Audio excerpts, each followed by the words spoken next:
இந்த காணொளியில விக்ரமாதித்தன் கதைகள்ல போஜராஜனுக்கு கிடைத்த சிம்மாசனம்ங்கிற பகுதியை பார்க்க போறோம்.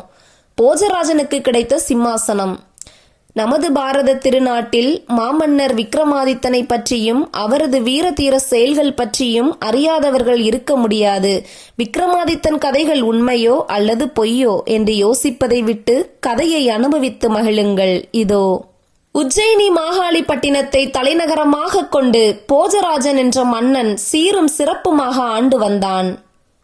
அவன் ஒரு சமயம் தனது படைகளுடன் போரில் வென்று நாடு திரும்பிக் கொண்டிருக்க அனைவருக்கும் கடுமையான பசி ஏற்பட்டது.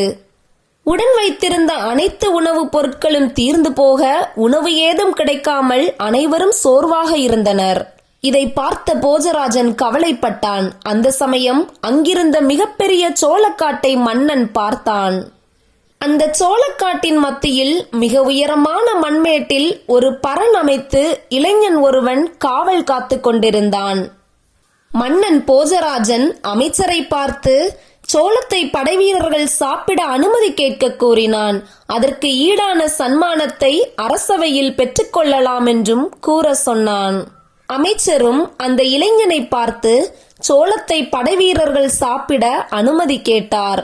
அந்த இளைஞன் பரண் மீது நின்றவாறே மன்னனை புகழ்ந்து சன்மானம் ஏதும் தர வேண்டாம் என கூறி சோளத்தை சாப்பிடச் சொன்னான்.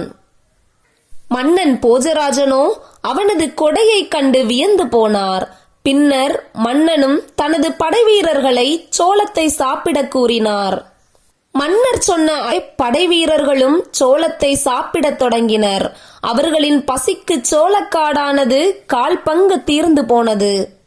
அந்த இளைஞனோ பரண் மீதிலிருந்து இறங்கி மன்னனை பார்த்து சோளத்தை சாப்பிட அனுமதி கொடுத்தேன், அதற்காக முற்றிலும் அழித்து விடுவீர்களா? இதுதான் ஏழை மக்களுக்கு நீங்கள் செய்யும் நன்மையா என பலவாறு வசைபாடினான். மன்னனோ அந்த இளைஞனின் பேச்சை கேட்டு அதிர்ந்து போனார்.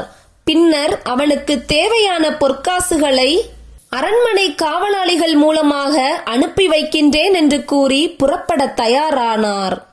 அப்பொழுது அந்த இளைஞன் மீண்டும் பரண் மீது சென்று, என்ன மன்னா, அனைவருக்கும் பசியானது அடங்கிவிட்டதா? ஏன் அனைவரும் அதற்குள் புறப்பட்டு விட்டீர்கள் என பணிவுடன் கேட்டான். இதை கேட்டு அனைவரும் குழப்பமடைந்தனர். இந்த பேச்சு மாற்றத்திற்கு என்ன காரணமாக இருக்கும் என அமைச்சரிடம் மன்னன் கேட்டான். அமைச்சரும், மன்னா, எனக்கு அவன் நிற்கும் பரண் அமைந்துள்ள இடத்தின் மீதுதான் சந்தேகம் உள்ளது. அதனால் தான் அங்கு இருக்கும் பொழுது கனிவாகவும் கீழே இருக்கும் பொழுது தரக்குறைவாகவும் பேசுகிறான் என்றார். இவ்வாறு விவாதித்துக் கொண்டே அரண்மனை வந்து சேர்ந்தனர்.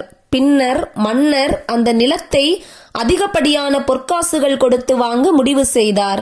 அதன்படியே அந்த சோளக்காட்டையும் அந்த பரண் அமைந்த இடத்தையும் அதிகமான பொற்காசுகள் கொடுத்து வாங்கினார். மன்னர் சந்தேகப்பட்டு வாங்கிய அந்த பரண் அமைந்திருந்த மண்மேட்டை தோண்ட ஆணையிட்டார். வீரர்களும் மண்மேட்டை தோண்ட ஆரம்பித்தனர். ஊர் மக்கள் அனைவரும் அந்த நிலத்தில் என்ன இருக்கின்றது என பார்க்க ஆவலுடன் அங்கு கூடியிருந்தனர். அப்பொழுது டங் டங் என ஏதோ ஒரு சப்தம் கேட்டது. அப்பொழுது மண்ணுக்கு அடியில் 32 படிகளை கொண்ட தங்கத்தாலான ரத்தினங்கள் பதிக்கப்பட்ட ஒவ்வொரு படிகளிலும் ஒரு பதுமை என 32 பதுமைகளை கொண்ட மிகப்பெரிய சிம்மாசனம் வெளிப்பட்டது. கண்களை பறிக்கும் ஒப்பற்ற அழகை கொண்ட அந்த சிம்மாசனத்தை பார்த்த மன்னர், நான் அமர்ந்து ஆட்சி செய்ய அழகான சிம்மாசனம் கிடைத்திருக்கிறது என கூறி அரியாசனமாக மாற்ற முடிவு செய்தான். அதன்படி அந்த சிம்மாசனம் அரசவையில் வைக்கப்பட்டு அதில் அமர்ந்து ஆட்சி செய்ய நல்ல நாளும் குறிக்கப்பட்டது. இதன் காரணமாக நாடே திருவிழா கோலம் பூண்டது. நாட்டு மக்கள் அனைவரும் அந்த சிம்மாசனத்தில் மன்னன் உட்கார்ந்து ஆட்சி செய்வதை பார்க்க அரசவையில் கூடியிருந்தனர்.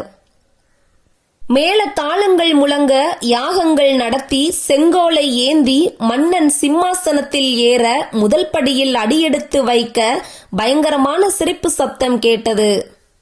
மன்னரும் மக்களும் பயந்து எங்கிருந்து சத்தம் கேட்கிறது என்று தெரியாமல் அதிர்ந்து போயினர். அப்பொழுது முதல் படியில் இருந்த பதுமையானது பெண்ணாக மாறி முன்னால் வந்தது. இதை பார்த்து மன்னனும் மக்களும் வியப்பில் ஆழ்ந்தனர். மன்னன் அந்த பதுமையை பார்த்து ஏன் இவ்வாறு சிரிக்கின்றாய் என்று கேட்டார்.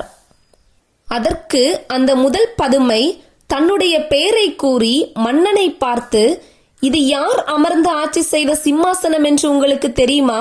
இதில் ஏற உங்களுக்கு எங்கிருந்து தைரியம் வந்தது?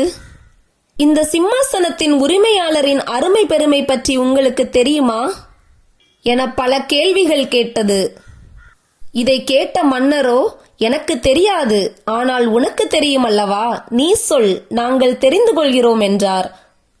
அந்த பதுமையும் சொல்கிறேன், நன்றாக கேளுங்கள் என்று கூறி கதையை கூறத் தொடங்கியது. பதுமை சொன்ன கதைகளை தெரிந்து கொள்ள தொடர்ந்து இணைந்திருங்கள். நன்றி.